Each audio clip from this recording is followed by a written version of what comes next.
Muy buenas noches con todos. Nos saludamos de la Cámara Peruana de Comercio Exterior. Eh, para continuar con nuestra unidad 5 referente al curso de operaciones y comercio exterior. Para los que recién pueden conectarse a estas sesiones, ¿no? Mi nombre es Jorge Peláez Torres. Soy magíster en Administración de Empresas de la Universidad del Pacífico. Tengo ya 13 años como profesional. He pasado a diferentes industrias referente a todo lo que es la parte de supply chain, ¿no? Actualmente me desempeño como gerente de operaciones en Gino de Perú, una empresa brasileña de cosméticos. Eh, y ahí vemos toda la parte de todo lo que es operaciones, comercio exterior, lo que es servicio al cliente, distribución, almacenes, ¿no? Importaciones, exportaciones y demás temas relacionados al tema del supply, ¿no? Entonces, esta sesión de hoy, básicamente lo que vamos a tocar es un poco entender acerca del tema arancel nacional de aduanas, ¿no? En las últimas 4 sesiones que hemos tenido, en las anteriores, hemos ido un poco desmenuzando el concepto del comercio exterior, algunas partes fundamentales acerca de los operadores, requisitos de operadores que quieran, digamos, pertenecer a este grupo de proveedores de comercio exterior. Vimos que dentro de toda la cadena de comercio exterior hay diferentes actores en el proceso, ¿no? Hay proveedores que pueden especializarse en lo que es agencia de aduanas, agencia de carga internacional, proveedores de almacenes, ya sea temporales, ¿no? Transportistas, etcétera, ¿no? Entonces vemos que hay diferentes eslabones dentro de la cadena a nivel de comercio exterior, ¿no? Y hay algunos que incluso brindan una operación a nivel integral, ¿no?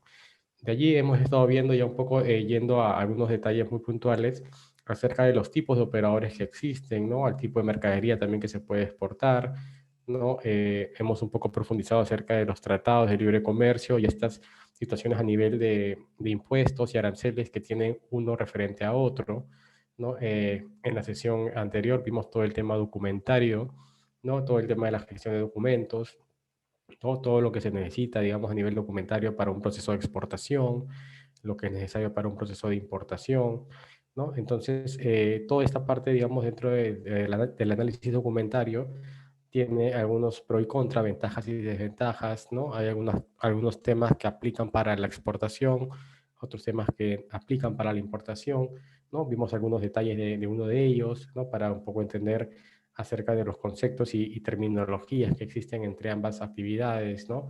También el tema del depósito temporal, el depósito aduanero, como tal, ¿no? Entonces, hoy vamos a ver un poco ya dentro el detalle del tema de los aranceles, ¿no? Un poco entendiendo cómo se puede uno categorizar a nivel de aranceles, dónde uno puede ubicar el tipo de arancel que corresponde de acuerdo al producto, ¿no? Que tiene a exportar, ¿no? Entonces, básicamente el concepto del arancel, acá como vemos, es entender que es un impuesto, ¿no? Que se le aplica a todo lo que son bienes que son importados o exportados, ¿no? Es un impuesto que todo lo que entra y sale del país tiene que tener, digamos, un pago, ¿no? A nivel de arancel, salvo exista alguna contingencia o algún acuerdo especial de determinados productos que estén libres del tema del impuesto del arancel, ¿no? Que lo vamos a ver más adelante, ¿no? En el caso del Perú, el arancel de aduanas, ¿no? Ha sido elaborado justamente en conjunto, ¿no? Con lo que es la Andina, ¿no? Que es la comunidad de países miembros de la Comunidad Andina,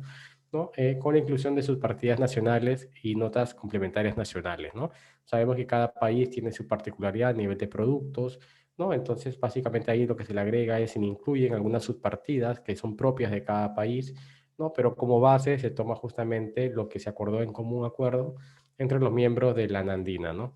Entonces, ¿para qué se hace esto? Justamente para que exista una homologación a nivel de partidas y sea más fácil el tema justamente del proceso tanto de importación y exportación entre países que, que son parte de esta comunidad, ¿no?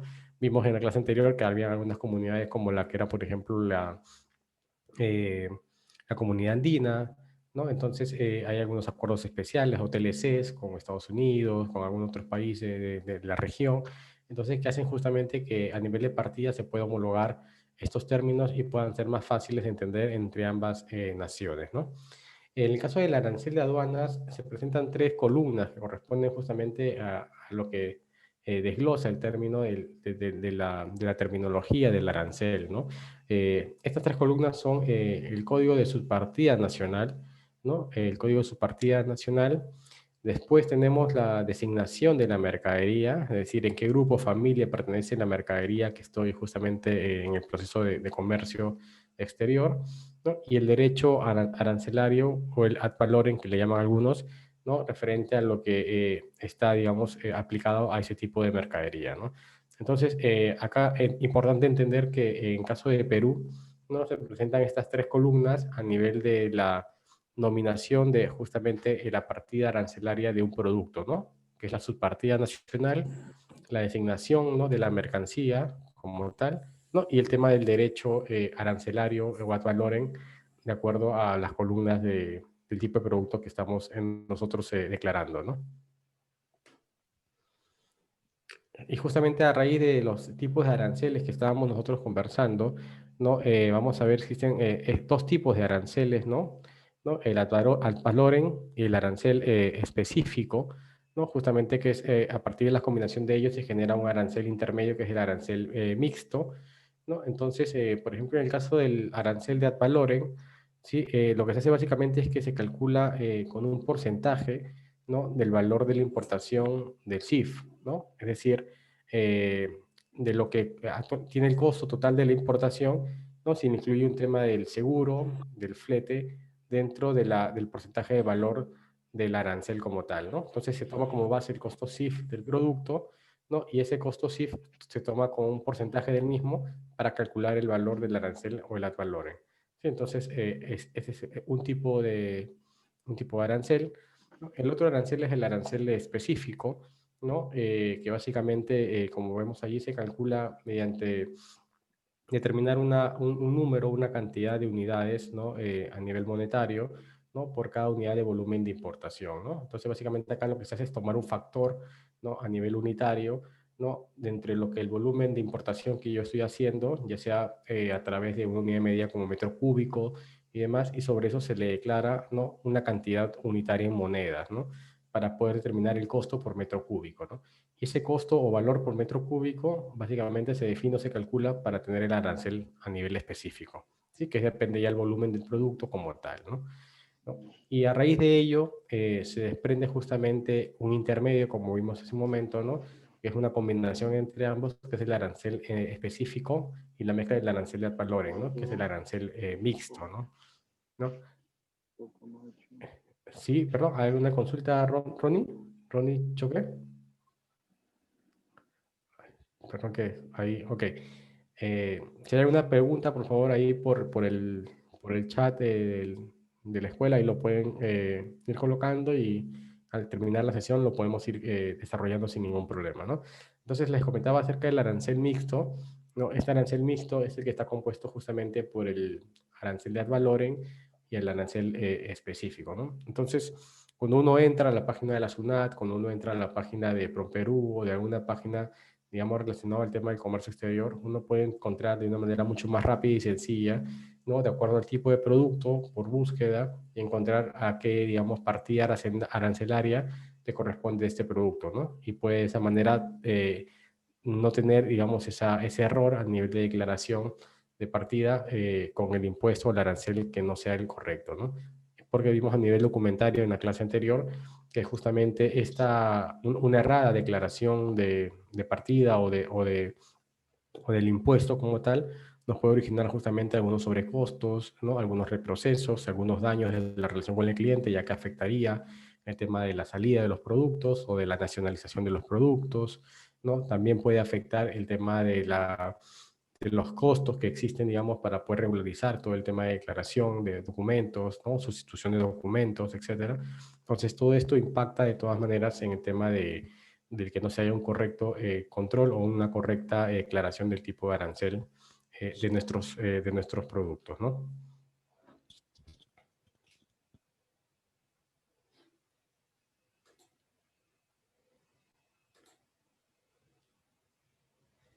Ah, no, no hay problema, Ronnie, no hay problema, no hay problema. Encantado.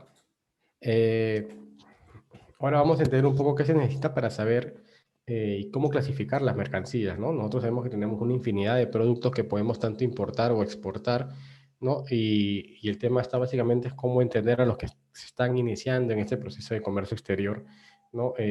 ¿Cómo puedo clasificar tantos tipos de mercadería, ¿no? En un determinado punto de arancel, ¿no? Sin que sea muy complejo este trabajo de poder, digamos, hacer esta clasificación, ¿no?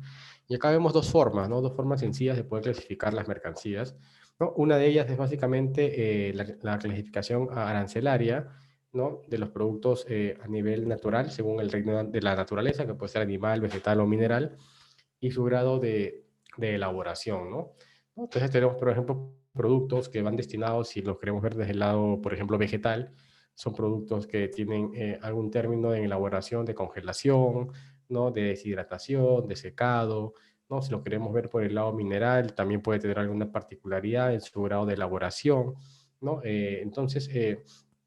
Acá básicamente la clasificación se hace de acuerdo a a la naturaleza del producto, ¿no? Si es de origen animal, vegetal o mineral, ¿no? Entonces, en base a este primer factor de clasificación, yo puedo determinar, ¿no? A qué clase de arancel aplica este producto como tal, ¿no? De acuerdo a su naturaleza, ¿no? Es la primera parte. La segunda es poder clasificar también las mercancías, ¿no? De los demás productos y se efectúa de acuerdo a dos variables, ¿no? A la materia constitutiva o composición, estamos hablando que si es un insumo, ¿no? Los componentes químicos de la misma, ¿no? La materia, digamos, de composición de la misma como tal, ¿no? ¿Qué tipo de particularidades tiene este insumo? Si es un insumo controlado, no es un insumo controlado como tal. La segunda es los productos terminados, se clasifican teniendo también en cuenta, aparte del tema de la materia, ¿no? Su funcionalidad, si son productos químicos, los productos químicos pueden estar orientados como insumos a hacer productos de limpieza, pueden estar orientados, por ejemplo, a productos de aseo personal, pueden estar orientados a otro tipo de uso como tal. Entonces aquí lo que se hace es que la materia prima como tal, que puede ser única, ¿no? Se determina el tema justamente de la clasificación, ya no a través de su materia o naturaleza, sino acá se busca el tema de la función. ¿No? Este producto que yo estoy trayendo, este insumo químico, ¿para qué lo estoy trayendo? Para qué factor productivo lo estoy trayendo, lo estoy importando, ¿no? Y acá justamente va de la mano con la segunda, ¿no? ¿Cómo facturas esa materia prima, ¿no? ¿Cómo vas a, digamos, a manufacturar esa materia prima? ¿Para qué la vas a usar? ¿No? ¿Para qué se va a utilizar? ¿Y a qué lo vas a transformar o va a ser componente de qué parte del proceso, ¿no? Del cual tú vas a utilizar ese producto como tal, ¿no? Entonces, esa es la segunda variable. Y la tercera es básicamente, como ve acá, el tema de la función, el uso, destino para aquellas otras que en el caso del proceso de elaboración la materia desaparece, ¿no?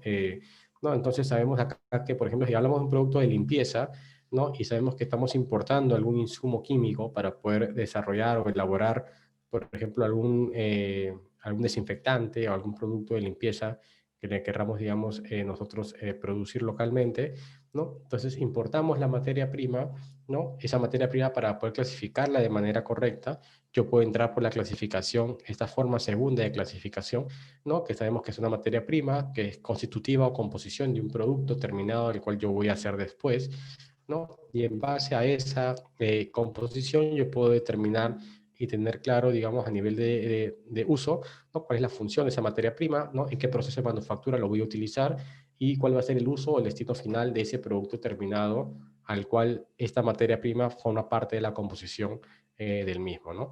Entonces, en base a ello, yo puedo tener justamente en las tablas que nos muestran los aranceles, ¿no? Poder tener ese detalle, ese zoom en cada uno de los componentes de la materia o la mercancía y justamente me ayuda a poder entender y de manera más precisa poder clasificar, ¿no? El tema de la arancel a la que corresponde ese producto como tal, ¿no? Y eso también nos ayuda en qué sentido, nos ayuda que al final yo de acuerdo a ese tipo de arancel que estoy clasificando y estoy declarando el producto, ¿no? También involucra el tema posterior a nivel operativo referente a algo que yo voy a tener que desarrollar a nivel de proceso, por ejemplo, de estivas, a nivel de apilamiento de mercadería, a nivel de control de mercadería, a nivel del tema del uso de la mercadería o del trato de la mercadería dentro del contenedor o dentro o del armado de las paletas, ¿no? porque estoy declarando justamente ese tipo de mercadería y para qué uso es, ¿no? Entonces, eso es de cierta visibilidad a nivel operativo para que cuando se hace todo este proceso ya de exportación a nivel de aplicación de uso logístico, ¿no? Para una importación marítima, exportación marítima, ¿no? Algún aéreo, etcétera, ¿no? Sepamos que este producto tiene, en base a su clasificación, un tratamiento particular que lo hace justamente que tenga alguna diferenciación en el uso o en la manipulación del mismo, ¿no? Entonces, es importante esa parte de la clasificación porque nos ayuda a entender justamente en dónde está categorizado este producto en nuestra escala de al final de tabla de arancel, ¿no? ¿Y cómo se identifican, ¿no? Estos aranceles dentro del proceso al final de la tabla, ¿no? Que podemos nosotros declarar, ¿no? Y acá vemos un poco el concepto, es que el arancel como tal, ¿no? Está compuesto, como vemos aquí, de las subpartidas, vimos, ¿no? Del ad valorem y de otro compuesto más, pero al final terminan siendo números, ¿no? Terminan siendo números, son códigos al final de 10 cifras, ¿no? Y cada codificación en bloque tiene alguna variable justamente de los tres componentes que tiene el componente del arancel, ¿no? ¿No? Entonces, acá determinamos que el arancel es un código de 10 cifras, ¿no? Es un código de 10 cifras, ¿no? Y esto, digamos, declara el producto que quieres importar, ¿no? Esta, esta subpartida, ¿no? A nivel nacional es necesaria justamente porque te permite saber el tema de a qué tributos van a ir asignados hacia esa mercadería. Entonces es importante entender la subpartida nacional, ¿no? Porque esa subpartida justamente es la que te permite tener esa visibilidad acerca del tributo que va a ir de manera más exacta a la aplicación de esa mercadería. Y también si podemos también entender si es que esa subpartida está, digamos, cubierta por alguna restricción o si en caso tiene algún beneficio arancelario adicional, ¿no? Por ejemplo, hablábamos del tema de los espárragos, ¿no? ¿No? Los espárragos en los últimos años comenzaron a importarse de manera mucho, a exportarse, perdón, de manera mucho más frecuente, de grandes volúmenes, pero es una de las primeras, los primeros países, ¿no? Que exporta espárragos, ¿no? Pero en base a ello, ¿qué sucedió para que eso se pueda de esa manera, ¿no? ¿No? Tuvimos que firmar algunos acuerdos comerciales con otros países, donde al final el arancel para el espárrago era cero, ¿no? Si vemos el TLC con Estados Unidos, el espárrago paga arancel cero. Si vemos el TLC con la Unión Europea, el espárrago paga un arancel menor, ¿no? Si vemos el TLC con otros países también igual, o de la comunidad andina, ¿no? También hay un tema de arancel preferencial, hay un beneficio, ¿no? Entonces, esto te ayuda en la subpartida, ¿no? Esta subpartida, que es la particularidad justamente del producto nuestro, que es en este ejemplo el espárrago, ¿no? Te ayuda a entender a que si declaramos de manera correcta, identificamos el producto de manera adecuada, ¿no? Dentro de la clasificación que lo vimos en la diapositiva anterior, ¿no? Yo puedo entender al final que y tener cierta, digamos, visibilidad de que si este arancel o este producto está sujeto a algún beneficio o alguna posible también quizás restricción del tema del arancel como tal, ¿no? Entonces es importante esta parte tenerla muy, muy presente, ¿no? Ahora, dentro de ello, ¿no? ¿Qué cosas podemos encontrar, ¿no? ¿Qué cosas podemos encontrar para yo poder tener mejor, digamos, certeza en el tema de la identificación de los aranceles? ¿No? Acá básicamente algunas variables que vamos a encontrar es, por ejemplo, el nombre comercial y el nombre técnico del producto como tal, ¿no? Si es un insumo, si es un producto terminado, un producto semiterminado, ¿no? ¿Cuál es su nombre comercial? ¿No? Las características relevantes que identifican la mercancía pueden ser a nivel de atributos, de formas, pueden ser a nivel de utilidad, ¿no? Etcétera. Esas características que pueden estar contenidas en algún MSDS, ¿no? En una ficha técnica o una hoja técnica, también es importante tenerlas presente, ¿no? Los componentes, ¿no? Si estamos hablando de un producto semiterminado, cuáles son los componentes justamente que están dentro del producto como tal, o si es un producto terminado, ¿no? Cuáles son los componentes de los cuales este producto está diseñado, está compuesto como tal, también, ¿no? El uso, aplicaciones, ¿no? A qué mercado va a ir, para qué sirve, para cuál es la utilidad de la misma, ¿no? Esta información a nivel, incluso información gráfica, ¿no? A nivel de fotos, detalles, ¿no? Para conocer dimensiones, para conocer una serie de factores a nivel de información que no te la brinda quizás algún documento, sino es para verlo a nivel físico, a nivel de imagen, ¿no? Es importante también saberla. ¿no? La forma de la presentación, ¿no? También, ¿no? Si importamos o exportamos productos o insumos, sabemos que podemos tener muchas presentaciones, ¿no? Por ejemplo, si voy a importar algún insumo químico o exportar algún insumo químico, yo puedo tener muchas variables de presentación, ¿no? Puedo exportarlo, por ejemplo, en baldes, ¿no? Puedo exportar en galoneras, ¿no? De 1 galón, de 6 galones, ¿no? Puedo exportar en cilindros, ¿no? Cilindros de 55 galones, ¿no? Puedo exportar en vines, ¿no? Vines de 1000 litros, ¿no? Etcétera, etcétera. Entonces, al final, la presentación también es importante, ¿no? Y esto, por ejemplo, se usa mucho cuando hablamos de lubricantes, por ejemplo, ¿no? Cuando tenía que hacer una importación de lubricantes, ¿no? Yo tenía un solo producto que era una familia, ¿no? Que, por ejemplo, podría ser el Helix, ¿no? Que sabemos que es una marca de lubricante de aceites, ¿no? Pero el Helix tiene muchas presentaciones, ¿no? Muchas presentaciones, tiene presentaciones en cuarto de galón, en galón, presentación en balde, presentación en cilindro, presentación a granel, ¿no? Entonces, el producto como tal tiene muchas presentaciones, ¿no? Y justamente es ahí donde uno, para poder declarar de manera adecuada este arancel a nivel de aduana, ¿no? Tiene que justamente entender toda esta parte de la información, tanto comercial y técnica, ¿no? Y todos los detalles que vemos a continuación, que es el tema de la característica, las hojas de seguridad, los MCDS, ¿no? Para qué se usa, para qué sirve, ¿no? Para qué vas a importar este aceite, ¿no? Si es para uso industrial, si es para uso automotriz, ¿no? ¿Cuál es la aplicación de este producto como tal? Entonces había que declarar, ¿no? En el MSS que ese producto es obviamente un producto, un aceite, ¿no? Es para autos que son o funcionan solamente a gasolina, ¿no? Porque su aplicación justamente es para este tipo de productos, ¿no? Entonces, la información gráfica a nivel de etiquetado, a nivel de algunas licencias y permisos, la marca, ¿no? La presentación que justamente les comentaba, ¿no? Entonces, esa diversidad es la que te hace justamente entender que hay que tener mucha claridad en esta información al momento de identificar el arancel. Y así como puedes tener en el ejemplo que les daba el tema del Helix, que es un aceite para autos, ¿no? También puedes irte a un mismo producto, ¿no? Que tiene otra característica, ¿no? Tiene otro nombre comercial, pero a nivel de partida arancelaria es la misma, ¿no? Y por ejemplo, en el caso que les doy, ¿no? Vemos el tema de la otra marca que tiene Shell a nivel de aceites, que en este caso son grasas, que son los Rimula, ¿no? ¿No? Los Rimula son también... son grasas, ¿no? Que también están para autos, ¿no? Pero los Rimula están diseñados para autos que funcionan a todo lo que es petróleo, ¿no? A todo lo que es petróleo. Entonces tú tienes una misma composición de productos, digamos, de familia, que es para una aplicación para el auto, ¿no? Pero uno, como el caso del Helix, funciona para autos gasolineros, ¿no? Y tú tienes los Rimula que funcionan para autos que son petroleros, ¿no? ¿No? Pero a nivel de partida arancelaria es la misma, ¿no?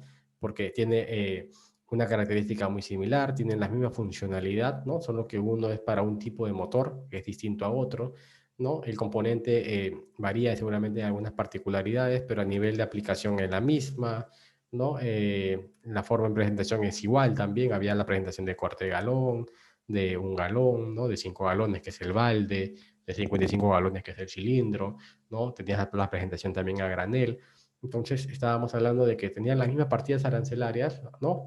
Por la funcionalidad que tenían justamente, pero eran productos distintos, familias distintas, ¿no? Y nombre comercial distinto, pero tenían la misma partida, ¿no? Entonces es muy importante conocer este detalle porque en algunos casos nosotros a veces en nuestro mismo portafolio de productos diversificamos, ¿no?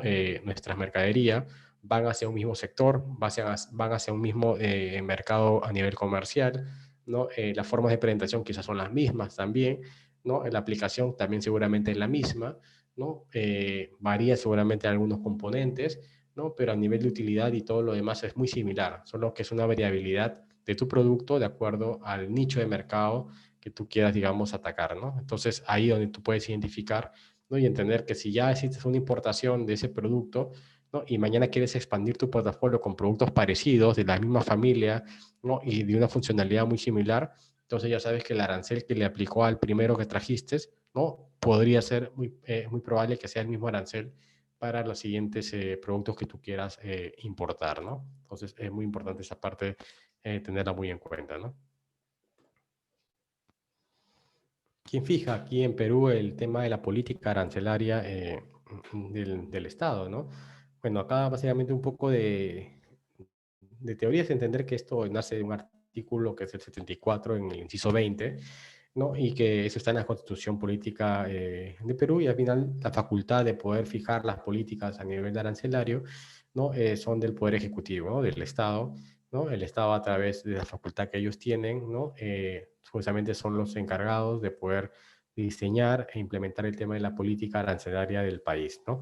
¿No? Y ahí es donde obviamente el presidente de la República es el que tiene la función de justamente hacer estas regulaciones a nivel arancelario, ya sea para promover, ¿no? Bajando algunos aranceles o exonerando aranceles a algunos productos, o también para proteger, ¿no? En el caso de las importaciones, proteger los productos que llegan del exterior para cuidar el mercado local, el mercado interno o la producción local, ¿no? Entonces, justamente esta regulación, ¿no? La hace el presidente de la República, ¿no? Y de acuerdo a la ley justamente orgánica del Ministerio de Economía y Finanzas, ¿no? Entonces, la última que se dio fue hace algunos años, ¿no? Es ahí donde justamente se van haciendo algunos ajustes a nivel arancelario, ¿no? Sabemos que nosotros como país somos un país de materias primas, ¿no? Donde nuestro fuerte nivel de PBI viene del lado de las exportaciones, ¿no? Entonces, si estamos hablando de que del 100% de nuestro PBI, un gran porcentaje, ¿no? Más del 50-60% proviene de exportaciones, ¿no? Y de esas exportaciones nosotros exportamos casi en un 70-80% materias primas, ¿no? Entonces estamos hablando de que nosotros tenemos que justamente a nivel de regulación incentivar, ¿no? El tema de la exportación de estas materias primas o minerales, por ejemplo, ¿no? Pero si yo tengo productos que ya produzco localmente, como por ejemplo la ropa, ¿no? Ya tengo acá, digamos, algún tema de desarrollo de mercado industrial a nivel textil, ¿no? Y si voy a abrir un mercado, por ejemplo, o hacer que mercadería de otro país a nivel textil entre, como por ejemplo la China, ¿no? Obviamente lo que voy a tratar de hacer es que estos aranceles tengan a, digamos, a ser más exhaustivos, un poco más altos para proteger el consumo local, ¿no? ¿No? Y que el costo al final del producto que viene importado, ¿no? No sea más barato que el costo del producto a nivel local, ¿no? Al margen del tema de calidad, al margen de los temas, digamos, de diseño y demás, que por allí a veces el consumidor no los llega, digamos, a percibir o no los valora tanto. Entonces es importante entender que aquí es el Estado el que justamente tiende a regular esta funcionalidad a través del Ministerio de Economía y Finanzas, ¿no? Y puntualmente el ministro de Economía es el que justamente va regulando esta parte, porque de allí depende mucho, mucho el tema del PBI a nivel local, ¿no? Y sabemos que del PBI se depende obviamente del presupuesto del Estado, ¿no? ¿No? Entonces, si no hay exportaciones, ¿no? Obviamente tenemos menos PBI, y si existe un menor PBI, hacemos que al final a nivel de infraestructura, inversiones y demás, hay menos caja, digamos, dentro del Estado, y esto hace que se pueda gastar menos, ¿no? Y es como cualquier negocio, ¿no? Si tienes menos caja y gastas menos, obviamente no puedes invertir, ¿no? En infraestructura a nivel de, de puertos, aeropuertos, carreteras, ¿no? En obras, etcétera, etcétera. No puedes, digamos, invertir, ¿no? Y es ahí donde justamente genera ese déficit a nivel de desarrollo, ¿no? Entonces es importante entender que esto lo maneja el Estado de manera directa, ¿no? ¿Quiénes pagan aranceles, no? Bueno, quienes pagan aranceles, básicamente las personas, tanto naturales y las personas jurídicas, residentes y no residentes, ¿no?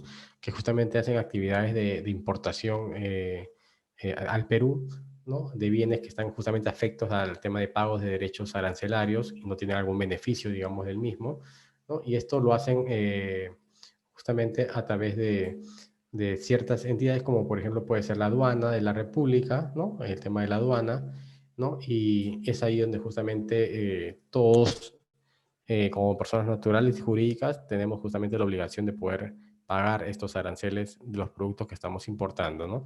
Ahí siempre tener presente, siempre y cuando haya yo identificado que ese producto, ¿no? Esté libre justamente de algún tema de impuesto o no tenga algún beneficio arancelario, ¿no? Que haga que yo esté exonerado del pago de impuestos de esa mercadería, ¿no?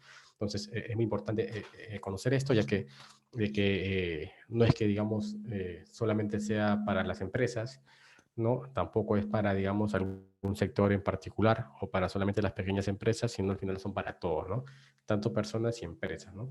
Y en el caso de personas lo vimos incluso en la primera sesión, ¿no? Una persona puede pagar aranceles, sí, ¿no? Porque al final existen programas de exportación, ¿no? Por ejemplo, el Exporta Fácil, que lo hemos visto ya algunas veces en estas clases, ¿no? Donde al final la persona quiere enviar algo, por ejemplo, a Estados Unidos, ¿no? Obviamente él no es un operador aduanero, no va a contratar a un agente de carga, etcétera, como lo hacen quizás una empresa como tal, ¿no? Pero sí, digamos, el Estado te facilita a través de ciertas plataformas y a ciertos, digamos, procesos, ¿no? Y es donde te hace justamente que la persona tenga la facilidad de poder enviar esta mercadería o este producto hacia otro país, ¿no? Y lo hace básicamente aquí vimos en el caso del Exporta Fácil, lo hace a través de Serpos, ¿no? ¿No? Serpos, digamos, como agencia, digamos, de transporte o de aduana, recibe esa mercadería, ¿no? En sus oficinas, tú puedes dejarla en la oficina de Serpov a nivel nacional, ¿no? Y ahí donde puedes decir, esta mercadería quiero que le envíen a Estados Unidos, quiero que le envíen a tal lugar, ¿no? Y Serpov, digamos, te funge ese papel de operador, digamos, aduanero, operador logístico, y es el que se encarga justamente de poder hacer todo el proceso y trámite para que la mercadería salga del país y pueda llegar a destino, ¿no? Entonces, te agiliza todo el proceso, ¿no? Solamente lo dejarlo allí, pagar por el servicio y todo lo demás ellos mismos lo hacen, ¿no? Al estar cada uno quizás a nivel natural o persona natural, estar coordinando, viendo con un operador, con un agente, etcétera, etcétera. Eso sería obviamente mucho más engorroso y pues seguramente muchas personas no querrían pues enviar nada al exterior, ¿no? Y eso es justamente lo que no se quiere y la idea es que justamente vayan un poco teniendo esas facilidades para poder tener, ¿no? A poder enviar estos productos fuera del país, ¿no?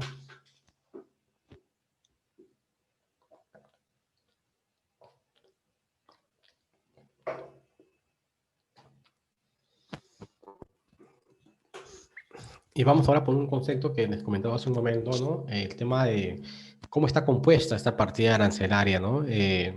Sabemos que es un número que está compuesto por 10 dígitos, ¿no? Que justamente ahí lo que te determina es entender un poco dónde está ubicada dentro de la tabla de aranceles, ¿no? La mercadería que estoy yo declarando para poder exportar, ¿no? Entender que obviamente la partida arancelaria es un código numérico, ¿no? Que se encarga simplemente de clasificar la mercancía, ¿no? A veces uno cuando ve la tabla, ¿no? De aranceles dice, wow, ¿no? ¿Qué tal variedad de productos?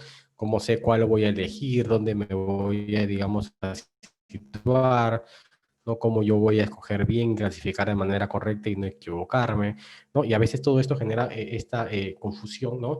Y puede originar obviamente también estos reprocesos a nivel de un mal registro documentario a nivel de la partida, ¿no? Entonces justamente acá lo que se menciona es que una mala clasificación de una partida arancelaria implica, aparte del tema de la penalidad, ¿no? Que puede ser una multa, ¿no? O recargo por el tema de hacer justamente una mala clasificación por SUNAT, ¿no? También te va a originar, digamos, otros procesos ya de retos operativos, ¿no? Tú al clasificar mal tu arancel, ¿no? De producto, ¿no? Tienes el riesgo de que esa mercadería, por ejemplo, cuando va a nacionalizarse, salga ya no en un canal verde, puede salir un canal naranja, por ejemplo, porque en el documentario está mal declarado, ¿no? O puede salir un canal rojo, ¿no? Y si esto detecta SUNAT, ¿no? Y sobre eso incluso tienes una penalidad por la misma, ten por seguro que te van a comenzar a levantar todas las importaciones o exportaciones que estés haciendo, ¿no? Porque ya, digamos, está ya, digamos, bajo la inspección de SUNAT, ¿no? Y que obviamente no tienes, digamos, una correcta clasificación o más malas clasificaciones, ¿no? Y esto hace obviamente que te vuelvas un operador riesgoso, ¿no? Y un operador, digamos, que no es confiable, ¿no? ¿No? Y si no es confiable, obviamente va a originar que cada mercadería que te vaya llegando o que quieras enviar siempre va a tener ciertas trabas a nivel de control, ¿no? Por default te va a salir quizás canal naranja, canal rojo, aunque tu mercadería esté con documentos de manera correcta y todo lo demás, pero ya por tu histórico te sale por default ese canal, ¿no? Y eso obviamente hace que se dilaten tus tiempos y comiences tú, digamos, también a tener ciertos problemas operativos, riesgos operativos, como lo vimos al inicio y comentábamos, ¿no? Con el cliente, ¿no? Riesgos operativos a nivel de reprocesos y sobrecostos, donde el producto va a tener que, digamos, asumir sobrecostos por una rectificación documentaria, etcétera, etcétera. Entonces, todo eso origina una serie de variables que son reprocesos, que son retos, ¿no? Que ayudan a poder, digamos, no contribuir, ¿no? A la eficiencia del negocio en esta parte del proceso, ¿no? Y lo otro es que internacionalmente, como dato, pues las partidas en realidad tienen 6 dígitos, ¿no? Las partidas tienen 6 dígitos a nivel internacional, ¿no? Y en el sistema de designación y clasificación de mercancía, ¿no? Está justamente diseñado con 6 dígitos, ¿no? Pero en el caso de Perú, el código se compone de 10 dígitos, ¿no? Es ahí donde básicamente uno lo que hace es incluirle esta partida de sistema armonizado, ¿no? Para poder llegar a una descripción, digamos, que sea dependiente solamente del país, ¿no? Y acá vemos un ejemplo de la misma, ¿no? Vemos, por ejemplo, esta es una partida, ¿no? Que tiene los 10 dígitos, ¿no? Es una partida de alcachofas frescas, ¿no? Y vemos cómo está compuesto estos 10 dígitos, ¿no? Para un poco entender cómo uno va buscando y va encontrando la partida que le corresponde, ¿no?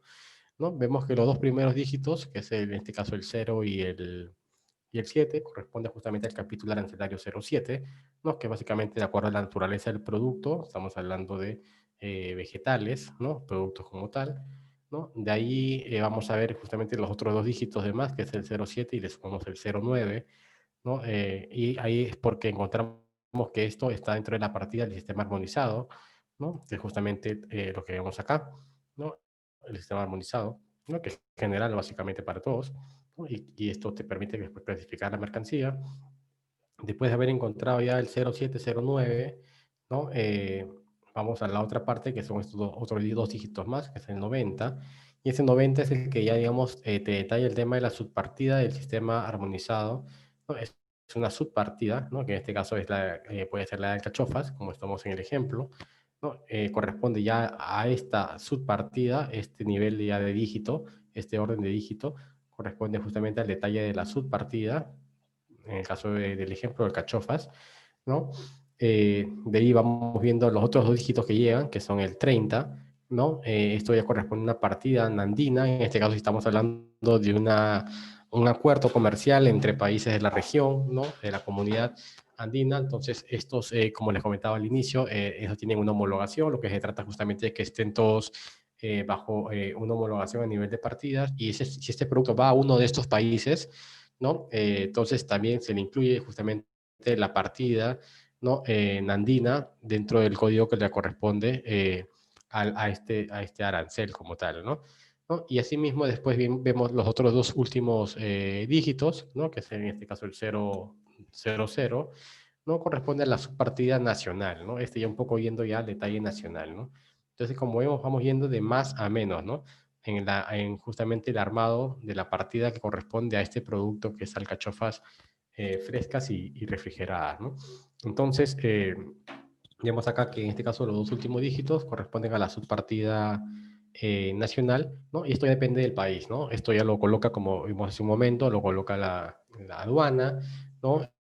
Por intermedio también de la SUNAT, ¿no? Y esto, digamos, debe también ir correctamente declarado y debe ir correctamente identificado, ¿no?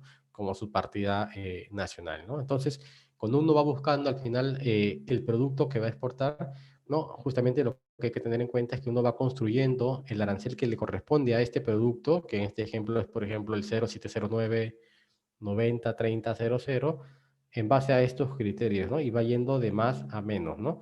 ¿No? Hasta encontrar y armar el número final, ¿no? Del arancel, ¿no?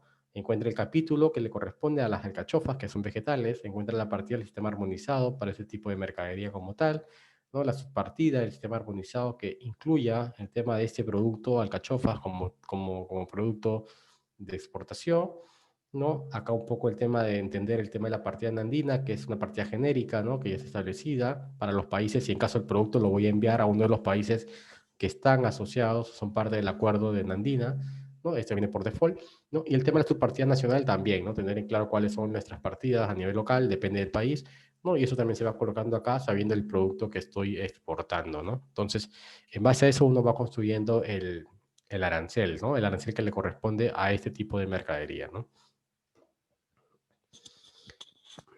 Entonces, si ya tenemos el arancel, ¿no?, identificado, ¿no?, y sabemos que para el caso de alcachofas tenemos ese arancel que ya hemos visto hace un momento, ¿no? Entonces toca justamente entender lo que vimos hace un momento, ¿no? Si ya tengo el arancel determinado, ya sé cuál es el arancel que me corresponde o la partida arancelaria que me corresponde, ¿no? Justamente lo que tengo que hacer es primero evaluar si es que este arancel, ¿no?, hacia el punto o destino que estoy yo enviando la mercadería, ¿no?, tiene algún beneficio arancelario, ¿no?, que justamente lo haga a nivel de aranceles, estar exonerado o tener algún beneficio, ¿no?, que quizás otros productos no tengan o otros productos eh, de otro país no tienen, digamos, algún beneficio en particular. Entonces acá vemos algunos ejemplos, ¿no?, de los que pueden ser estos tres tipos de preferencias arancelarias, ¿no? ¿No? Hay acuerdos comerciales que se hacen, digamos, de manera unilateral, es decir, entre solamente un lado, ¿no?, y ante una organización más grande, ¿no? Hay acuerdos bilaterales, es decir, entre solamente dos actores, que son dos países, ¿no? Y hay acuerdos multilaterales, ¿no? Multilaterales, me refiero al tema básicamente que son ya comunidades más grandes de países, ¿no? Que están dentro de un grupo justamente de países miembros y que al final es multilateral es diferente, ¿no?, al unilateral. El unilateral es yo como país más grande a nivel de grupo de países, ¿no? El multilateral es que yo estoy solo, pero dentro de eso también estoy dentro de acuerdos a países solos, ¿no?, dentro de una asociación o dentro de una comunidad. Entonces, en el caso del unilateral, vemos ejemplos del ATPDA, ¿no? El ATPDA, ¿no? Tenemos el tema del SGP europeo, ¿no? Son acuerdos de Perú, ¿no?, con estos organismos, con estas asociaciones, ¿no? Es unilateral, es el Perú con ellos, nada más, ¿no? No es viceversa, ¿no? Tenemos el caso del bilateral, ¿no? Que son acuerdos ya básicamente entre dos países, ¿no?, directamente, ¿no? Y acá podemos notar algunos ejemplos. Tenemos el TLC que se firmó con Perú y Chile, ¿no? Tenemos acuerdos justamente también de complementación económica con México, que ha sido reciente, hace unos años, ¿no? Originaron más, digamos, más noticia o mayor, digamos, divulgación, los TLC que se firmaron, ¿no?, en este caso con Estados Unidos, ¿no? Este fue un acuerdo que era muy beneficioso para el Perú, ¿no?, en su momento, ¿no?, porque al final pues era abrir un mercado global, un mercado grande, el mercado más grande a nivel mundial, ¿no? Y hacer que nuestros productos puedan entrar, digamos, de manera directa a nivel de justamente acuerdos de preferencias arancelarias como los que tenemos actualmente a un mercado tan importante. Eso obviamente hacía que las pequeñas empresas, ¿no?, que empresas locales, ¿no?, puedan meter, ¿no?, justamente sus ojos a un mercado más importante, que consume más, ¿no?, y justamente pueda llevar a hacer el crecimiento a nivel económico, porque lo que hablábamos es que el Estado busca como ente justamente regular aranceles, ¿no? El Estado lo que busca justamente es impulsar la exportación, ¿no? Porque sabe que esa exportación es la que va a generar justamente mayores ingresos hacia el país, ¿no? Entonces, estos acuerdos de libre comercio los busca el Estado, ¿no? Los busca el Estado de manera estratégica porque sabe que el acuerdo con Estados Unidos, el acuerdo con la Unión Europea, el acuerdo con países cercanos como México, países como Chile, ¿no?, que son mercados importantes, son economías más grandes, ¿no? Entonces son estratégicos para nuestros productos, ¿no? El DLC se puede firmar para algunos productos en particular, ¿no? Tú puedes declarar cuáles son los productos que van a ser parte de este acuerdo, ¿no? O simplemente un tratado de libre comercio donde entra todo, digamos, es libre, ¿no? Y así pueden entrar diferentes productos, diferentes tipos de productos también. Entonces, eso depende mucho de la estrategia y la negociación y el factor costo-beneficio que hay entre ambos países, ¿no? Porque así como lo ve del lado de Perú hacia los países donde quiere o les interesa firmar los acuerdos, también hay que entender que del otro lado también hay un interés, ¿no? ¿No? Y ese otro interés justamente también hay que tenerlo muy presente porque existen quizás productos potenciales del otro país que al entrar al Perú también nos puede generar alguna desventaja, digamos, a nivel de productivo, ¿no? Y por algo los otros países también quisieran firmar un acuerdo con nosotros, ¿no? Porque quizás el mercado peruano, quizás no es el mercado más grande a nivel global, ¿no? Pero es un mercado que sí, digamos, sí puede originar algún tema de expansión a nivel de venta de su portafolio de productos, ¿no? Entonces, por ejemplo, en el caso de Chile, ¿no? El famoso tema del pisco, ¿no? El famoso tema del pisco, que si el pisco es peruano, es chileno, etcétera, ¿no? Pero al final, a nivel general, lo que se hace es que al firmar un TLC con Chile, nosotros estamos haciendo que productos textiles nuestros, peruanos, puedan entrar a Chile porque tenemos, sabemos, una variedad de algodón, de calidad de productos y demás. Podemos poner ropa nuestra, digamos, en un mercado como el de Chile. No, no basta irse muy lejos, uno se va a la frontera, a la zona franca, se puede ir a Tacna, Arica, etcétera, y vas a ver, ¿no? Una gran cantidad de movimiento a nivel comercial de lo que son productos o prendas, digamos, a nivel textil, ¿no? Que salen de Perú y se venden en Chile, ¿no? Y estas después se compran en la frontera o en Chile mismo, ¿no? Y van después hacia el interior del país, ¿no? Y del lado de Chile hacia Perú también, ¿no? Del lado de Chile a Perú, por ejemplo, vemos el tema vitivinícola, ¿no? El tema de los vinos, ¿no? Chile es un país productor los productores más fuertes, exportadores muy fuertes a nivel mundial de vino, ¿no? De vino. Entonces, justamente al abrir este mercado, ¿no? Como en el caso del Perú, ellos pueden justamente también importar o pueden traer sus productos, ¿no? En este caso, por ejemplo, del vino, pueden traerlos a Perú.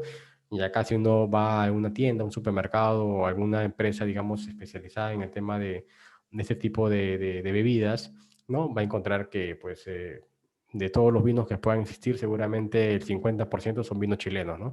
¿No? Y que justamente tienen esa preferencia arancelaria y hacen que estos productos también entren al Perú, ¿no?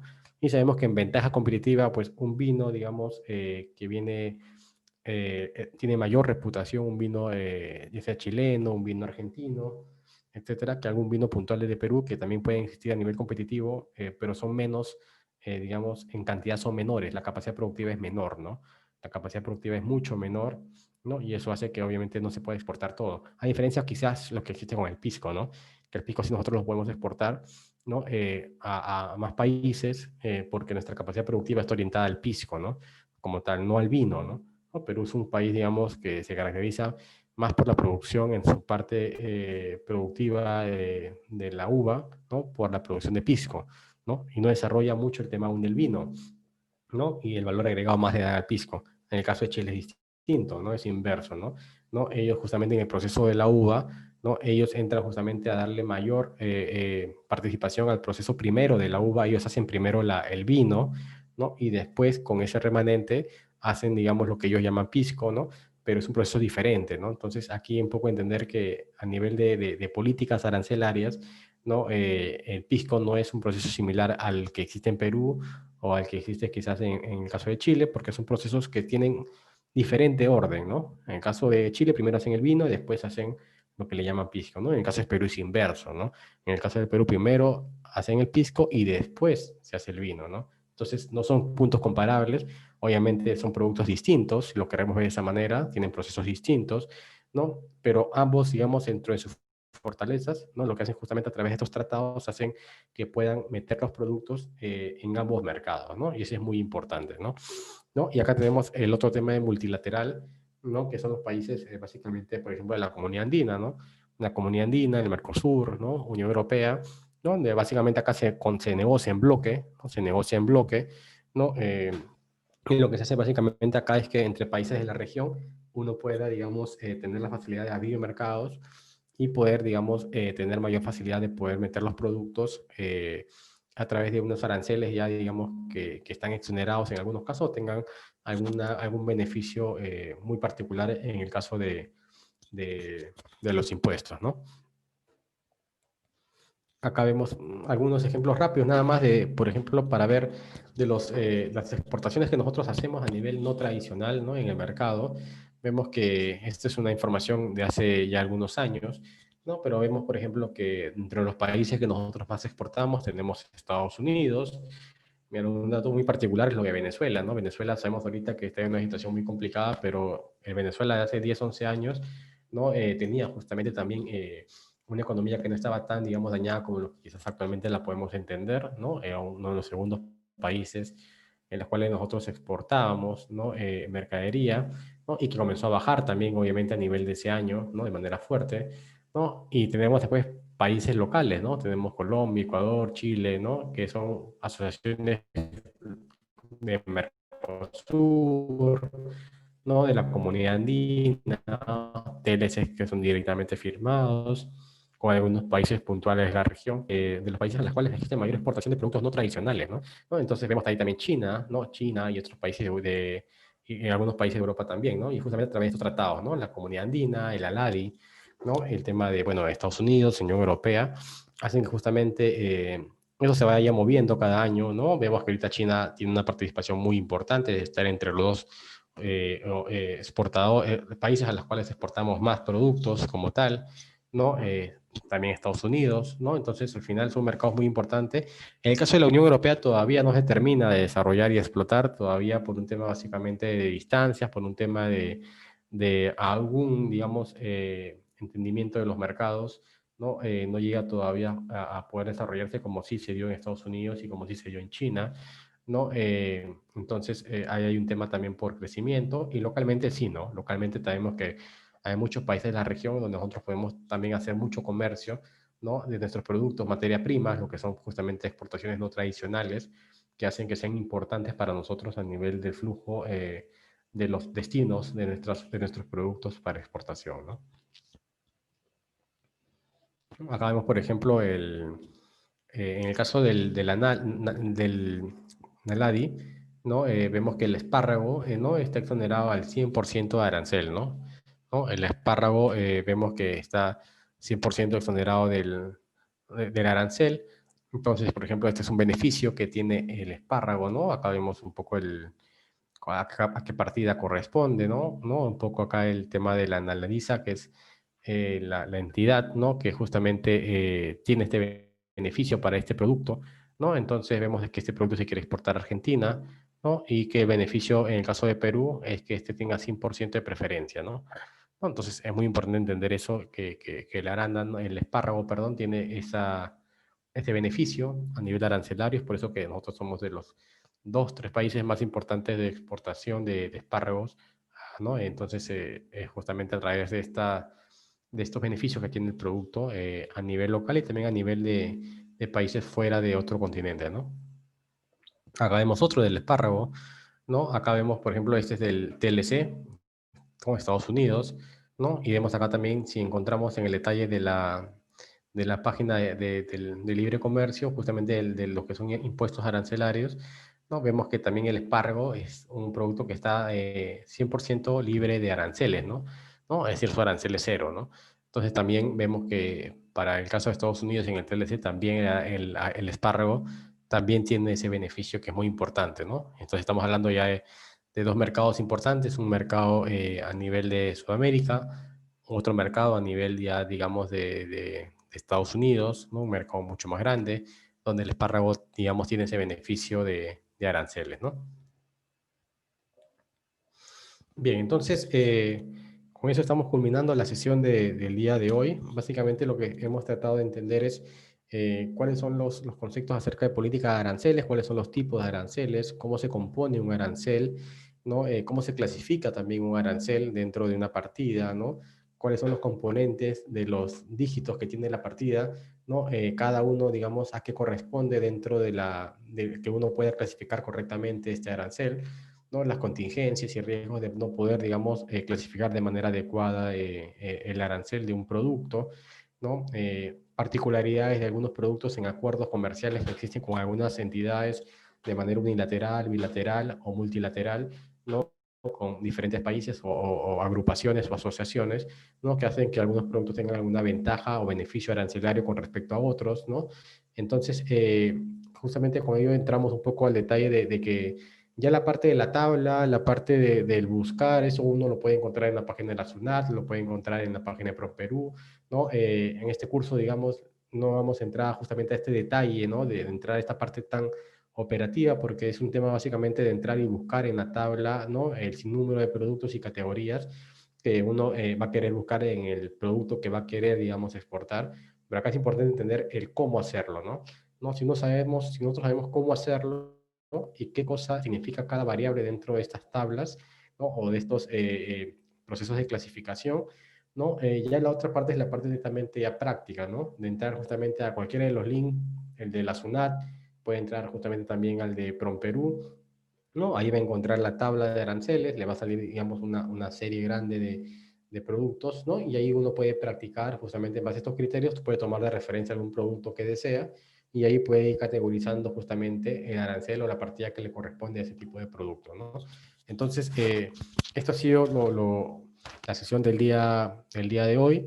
¿Sí? Les agradezco igual el tiempo, ¿no? Acá le dejo mis datos nuevamente para los que por ahí aún no lo tienen, ¿no? Para cualquier consulta, para cualquier información adicional. Encantado siempre de poder, digamos, ayudarlos a través de la página de la escuela, ¿no? Les he colgado un material adicional de algunas preguntas en la página también de la escuela para que ustedes, los que gustan, las puedan también visualizar y la puedan descargar y desarrollarla. Ahí también están las respuestas para que uno pueda comparar posteriormente lo que se ha podido entender del día de hoy, ¿no? Y nos estamos encontrando el día viernes, ¿no? Para la siguiente sesión. Ya estamos llegando a las últimas sesiones del curso de operaciones de comercio exterior, así que encantado cualquier novedad, nos seguimos manteniendo en contacto y tengan muy buenas noches, ¿sí? Entonces, muchas gracias.